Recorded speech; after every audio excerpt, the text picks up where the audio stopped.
আগামীকালকে মাঠে নামতেছে বাংলাদেশ ভার্সেস শ্রীলঙ্কা। টি-20-র বাংলাদেশের প্রথম ম্যাচটাই কিন্তু শ্রীলঙ্কার সাথে, অর্থাৎ শ্রীলঙ্কা কিন্তু সাউথ আফ্রিকার সাথে প্রথম ম্যাচটা কিন্তু খেলে ফেলছে। সেখানে শ্রীলঙ্কা কিন্তু হারছে, সাউথ আফ্রিকা কিন্তু জিতছে এবং শ্রীলঙ্কা কিন্তু বাজেভাবে হারছে।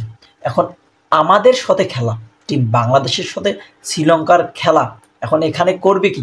বাংলাদেশ যে পরপর কয়েকটা ম্যাচেই কিন্তু ভরাডুবি, পার্টিকুলারলিভাবে বলা যায় শ্রীলঙ্কা ভার্সেস বাংলাদেশের ম্যাচে দারুণ দারুণ কাহিনী হয়। সেখানে কি টাইম আউট হবে নাকি নাগিন ড্যাশ হবে, এটা আপনারা কমেন্ট করে জানাবেন। তবে এই ম্যাচে বাংলাদেশ জিতার সম্ভাবনা অনেকটা কিন্তু নিশ্চিত। শ্রীলঙ্কার এগেস্টে বাংলাদেশের দারুণ খেলা হয়, দারুণ খেলা হয়।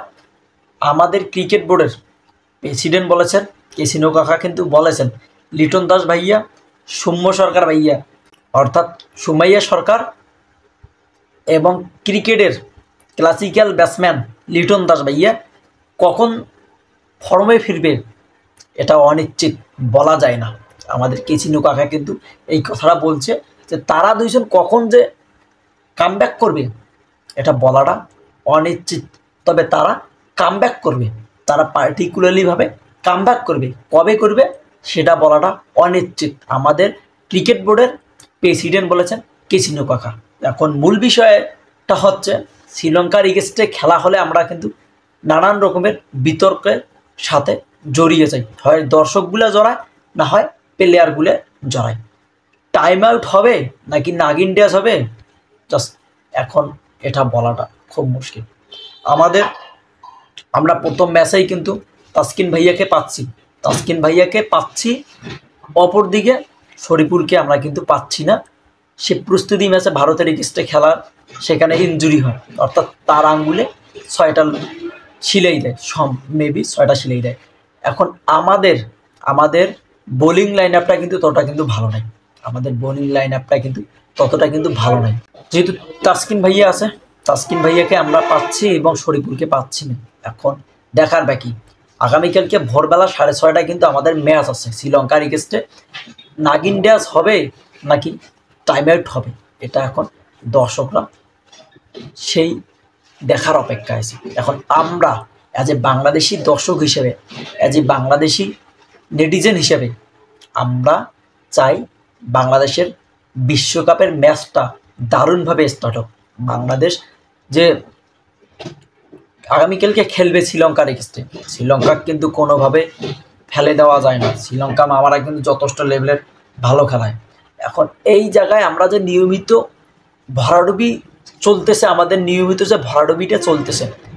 আমাদের ব্যাটসম্যানগুলো ওপেনিং বাজে পারফর্ম, মিডল অর্ডার বাজে পারফর্ম, লো অর্ডার বাজে পারফর্ম, ফিনিশিং বাজে পারফর্ম।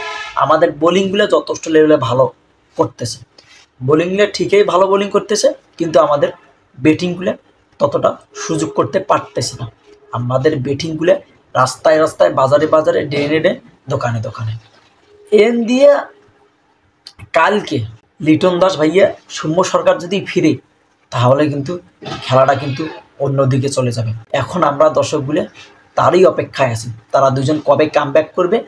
এবং এই যে ঘুরি ফুরি বিসিবি বারবার সৌম্য সরকারকে সুযোগ দিচ্ছে, কিন্তু ইনামুল বিজয়কে সুযোগ দিচ্ছে না এবং ইমরুল কায়েসকেও সুযোগ দিচ্ছে না।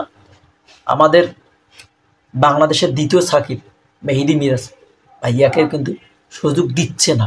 দিনের পর দিন ক্রিকেট বোর্ডে কোনো না কোনোভাবে আমাদের ঝামেলা লেগেই আছে। এখন যেহেতু আমাদের বিশ্বকাপের প্রথম ম্যাচটাই শ্রীলঙ্কার এগেস্টে, এইখানে আমাদের দায়িত্ব নিয়ে খেলতে হবে। আগামীকালকের ম্যাচটায় আমাদের দায়িত্ব নিয়ে খেলতে হবে। আমাদের ক্যাপ্টেন শান্তিয়াপা, যার কোনো ক্রিকেটের ফর্ম নাই, সে 10টা-12টা ম্যাচ খেলে, একটা ম্যাচে ফর্ম দেখাবে, সে আমাদের ক্যাপ্টেন। যার কোনো পারফর্ম নাই সে আমাদের ক্যাপ্টেন। এখন এই ক্যাপ্টেন আগামীকালকের ম্যাচে কী করবে, সে ম্যাচে কতটুকু গুরুত্ব পালন করবে এবং ম্যাচে আমাদের বোলিংগুলো কেমন করবে, আমাদের ব্যাটিংগুলো কেমন করবে, এখন দেখা যাবে। আমি যদি ভুল করে না থাকি, বাংলাদেশ 20 দিন আগে বিশ্বকাপের জন্য ইউএসএ চলে গেছে। তারা 20 দিনে 5 দিন মাত্র নেট সেশনে প্র্যাকটিস করছে। আমি যদি ভুল করে না থাকি, বিভিন্ন গণমাধ্যমের মাধ্যমে আমরা এটা জানতে পারি। এখন তারা মাত্র 5 দিন যে নেট সেশনে প্র্যাকটিস করছে, বাকি কয়েকদিন তারা সামাজিক কাজে, দোকান উদ্বোধন, অনুষ্ঠান সবগুলোতে তারা অ্যাটেন্ড করছে। এই তারা যদি নিয়মিত যদি প্র্যাকটিসটা কন্টিনিউ করতো, তাহলে দিন শেষে আমরা ভালো একটা রেজাল্ট আসতো আমাদের। এখন বাংলাদেশের জন্য অনেক অনেক অভিনন্দন ও শুভকামনা ছাড়া আমাদের পক্ষে আর কিছু বলার নাই। সাকিব ভাই তো বলছে বাংলাদেশ ক্রিকেট বোর্ড এখন মায়ের দোয়া। এখন মায়ের দোয়া ক্রিকেট বোর্ড বললে ভুল হবে, বাংলাদেশ ক্রিকেট বোর্ডটা হচ্ছে বউয়ের দোয়া। Just amazing. এবং আপনারা কমেন্ট করবেন যে আগামীকালকের ম্যাচটা কে জিতবে, বাংলাদেশ নাকি Bharat. And thanks for watching.